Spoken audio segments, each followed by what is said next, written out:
தெய்வீக நறுமணம் கமழும் இடங்களில் தான் மகாலட்சுமி வாசம் செய்வாங்கன்னு நம்ம படிச்சிருக்கோம். நம்ம வீட்டில் நாள் முழுவதும் தெய்வீக மனம் கமழ்ந்துக்கிட்டே இருக்கணும்னா நாம் என்ன பண்ணணும் அப்படின்னா, காலையில் எழுந்த உடனே வாசத்தொளிச்சு கோலம் போடுவோம் இல்லையா?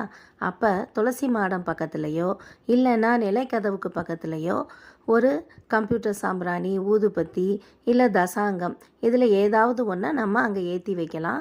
அதை போலவே பூஜை அறையிலையும் அப்புறம் அடுப்படியில் உப்பு ஜாடிக்கு பக்கத்துலேயோ ஏற்றி வைக்கலாம். பூஜை அறையில் விளக்கெல்லாம் பொருத்தி பூஜை பண்ணிட்டு தான் ஏற்றணும்னு இல்லை, காலையிலேயே இந்த மாதிரி செய்யலாம். அதுக்கப்புறம் வீட்டு வேலைகளெல்லாம் முடிச்சுட்டு விளக்கேற்றும் போதும் சரி, மாலையில் விளக்கேற்றும் போதும் சரி, இதே மாதிரி நம்ம தூபம் ஏற்றி வைப்போம் இல்லையா? அதனால் நம்ம வீடு நாள் முழுவதும் தெய்வீக நறுமணத்தோடு மட்டும் இல்லாமல் நிறைய பாசிட்டிவ் எனர்ஜி நிறைஞ்சதாகவும் இருக்கும்.